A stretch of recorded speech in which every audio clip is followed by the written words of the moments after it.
ఒకవేళ మిస్లీడ్ చేస్తున్నారని ఆయనకు అనుమానం వస్తే ఏది బెస్ట్ అని నిర్ణయించుకోవాల్సింది పవన్ కళ్యాణ్. రైట్.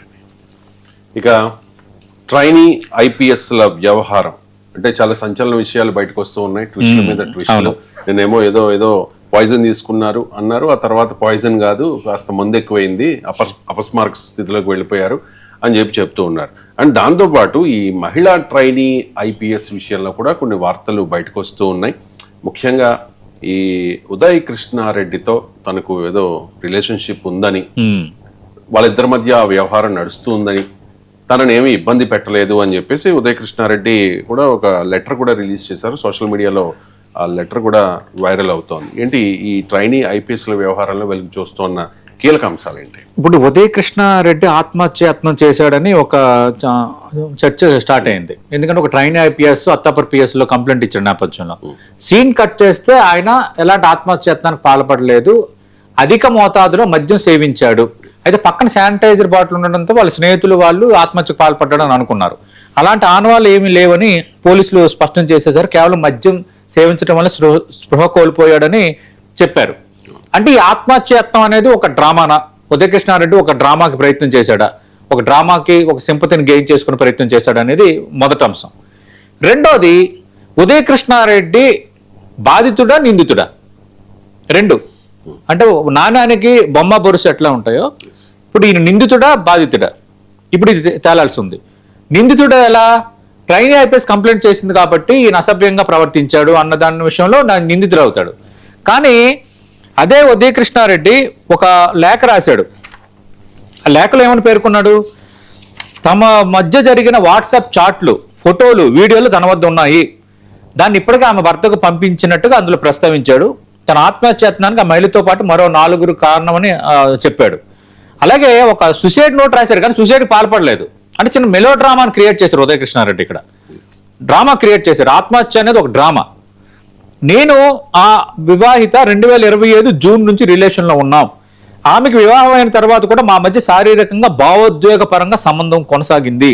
నా ఐఫోన్లో వీడియోలు రికార్డ్ చేశాను, ఆ భర్తకు పంపించాను, ఆమె స్నేహితులు నాపై ఫిర్యాదు చేసేలా రెచ్చగొట్టారు అని ఇవన్నీ మాట్లాడాడు. అంటే ఇక్కడ ఏంటంటే ఇప్పటికిప్పుడు సడన్ గా ఈ 2-3 రోజులు జరిగిన సంఘటన కాదు ఇది. 2025 జూన్ నుంచి ఆమెతో రిలేషన్షిప్ లో ఉన్నాడని చెప్తున్నాడు. అందుకు ఇప్పుడు బాధితుడు అవుతాడా నిందితుడు అవుతాడా అనేది ఇప్పుడు పోలీసులు తేలుస్తారు. ఇక ఇది ఒక కీలకమైనది. రెండోది, సరే ఈ విషయాలన్నీ బయట పెట్టడం దేశవ్యాప్తంగా ఇది సంచలనం సృష్టించిన నేపథ్యంలో ఇప్పుడు జాతీయ పోలీస్ అకాడమీ ఉన్నతాధికారులు తీవ్రంగా స్పందించారు. ఈ విధంగా ఒక ఇష్యూని క్రియేట్ చేయటము, కొంచెం గందరగోళం అవ్వటం నేపథ్యంలో ఉదయ్ కృష్ణారెడ్డి అనే వ్యక్తి ఇప్పుడు సోషల్ మీడియాలో కొందరు అంటున్నారు, అంటే ఆమె ఆ విధంగా ఉంది, ఆ విధంగా కంప్లైంట్ చేసిన మాత్రం ఉదయ్ కృష్ణారెడ్డి తప్పు అయిపోద్దా, అందుకే ఆయన నిందితుడు కాదు బాధితుడు అని కొందరు అంటున్నారు. కానీ ఆత్మహత్య అన్న ఒక డ్రామా ఆడటం అనేది తప్పే కదా. ఒకటి, ఆ డ్రామాకి ముందు నేను న్యాయం చట్టానికి ధర్మానికి నేను కట్టుబడి ఉన్నాను, నాకు నమ్మకం ఉందని చెప్పాడు. నమ్మకం ఉన్నప్పుడు ఎందుకు ఇలాంటి డ్రామా ఆడాడు? రెండోది. మూడోది, ఈ విధంగా వ్యవహరించినందుకు ఖచ్చితంగా ఉదయ్ కృష్ణారెడ్డి కూడా చర్యలు ఎదుర్కొంటాడు. ఇష్యూ ఏదైనా ఇదేమైందంటే జాతీయ పోలీస్ అకాడమీకి వాళ్ళందరికీ ఒక అప్రతిష్ట పాలు కలగజేసే వ్యవహారంగా మారిపోయింది. ఈ నేపథ్యంలో రేపు పొద్దున్న ఖచ్చితంగా శాఖాపరమైన చర్చలు ఉంటాయి. అయినప్పుడు కూడా ఇంటర్నల్ గా దర్యాప్తు జరుగుతోంది. సరే, ఆయన అంటున్నట్టుగా ఆయన దగ్గర ఉన్న వీడియో టేపులు ఇవన్నీ ఆయన సబ్మిట్ చేసేటప్పుడు ఆయనది తప్పు ఉందా లేదని తేలితే ఖచ్చితంగా ఈ ట్రైనీ ఐపీఎస్ ప్లస్ ఇతను వీళ్ళిద్దరికి సంబంధించి రేపు పొద్దున్న ఐపీఎస్ గా వాళ్ళని గుర్తిస్తారా గుర్తించరా అనేది కొంచెం ఆసక్తికరమే, అనుమానమే కూడా.